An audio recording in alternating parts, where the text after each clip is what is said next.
14A, Monthly Budget Report, October 2018 Sales and Use Tax Report, September 2018. Sherri Cassidy. Good morning again, Commissioners. Get the first item up.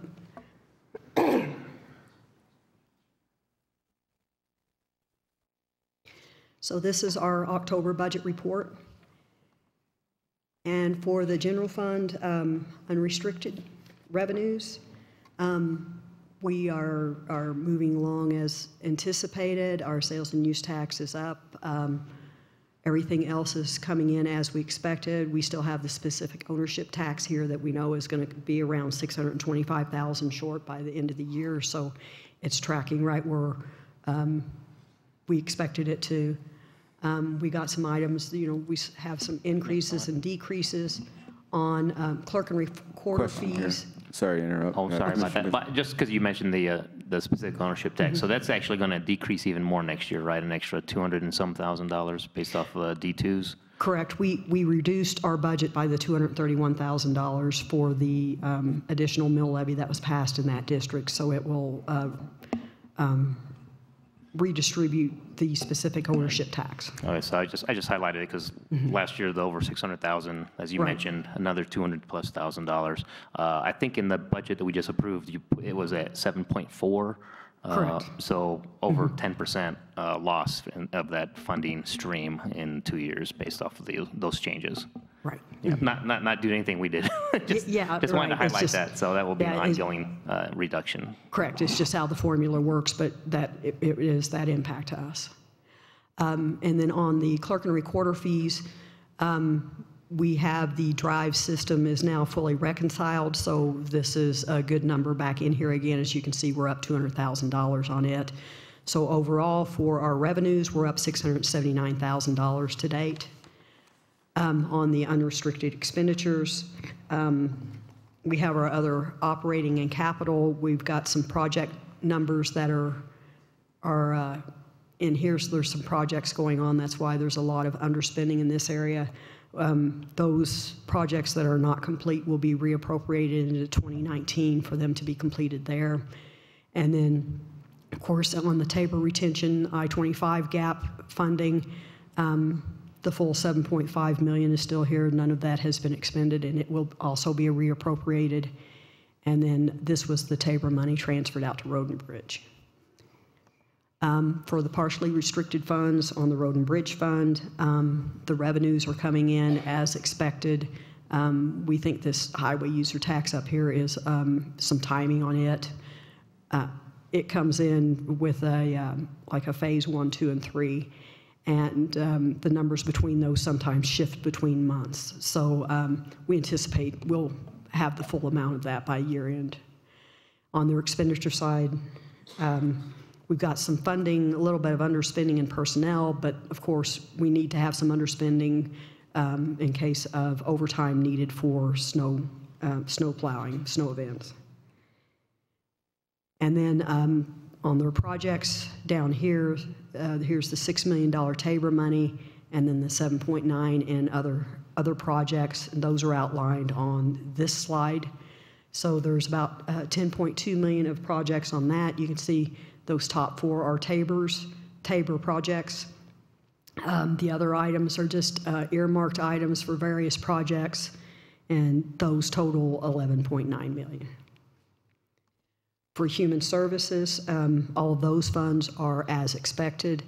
It shows under collection and revenue, but we also have underspending, so that is as expected.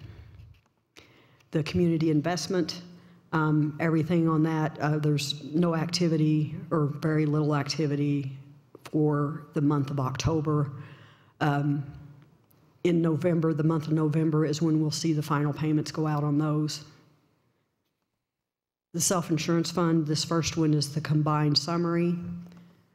This page is the risk and workers' compensation page. Everything on that is coming in and it being expended as expected. The health trust benefits, it's looking better.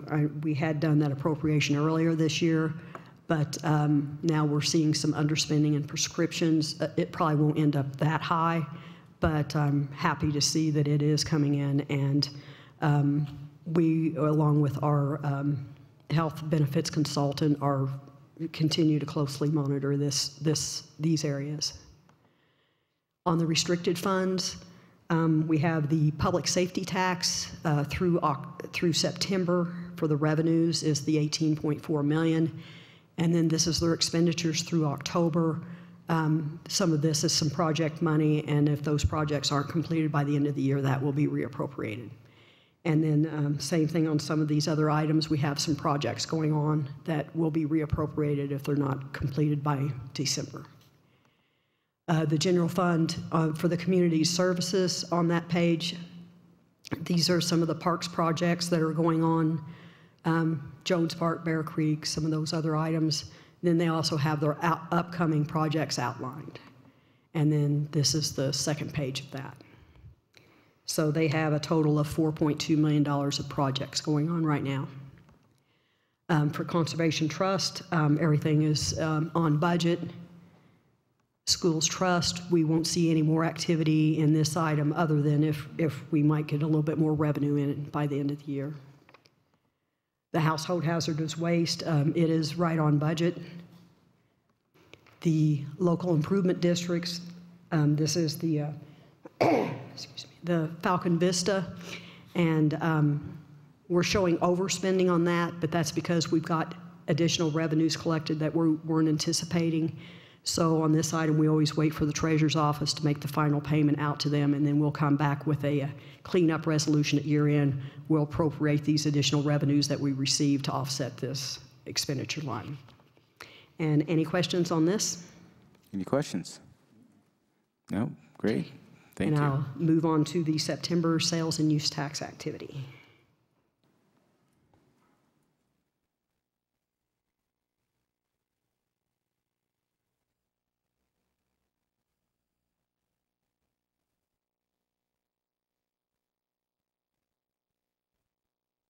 So for September sales and use tax, this is the state collections, and you can see some increases down through here.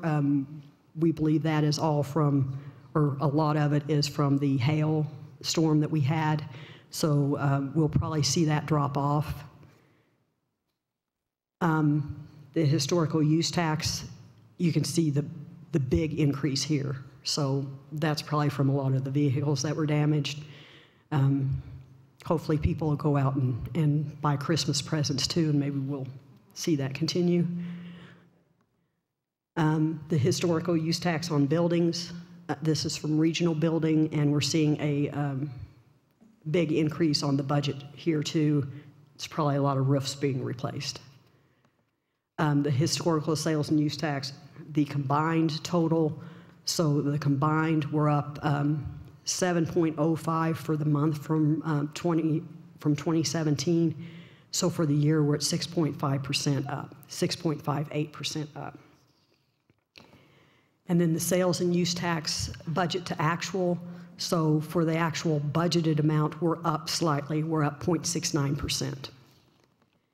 The combined sales and use tax for the construction, that includes the regional building from slide 5, plus some select categories from the attachment A. So on that one, we're just right at where we expected to be on budget. And then there's the chart where we are for the sales and use tax. And the green line is the actual, the blue is the budget. And any questions on this? Any questions? No. Okay, thank you. Thank you. Item 15.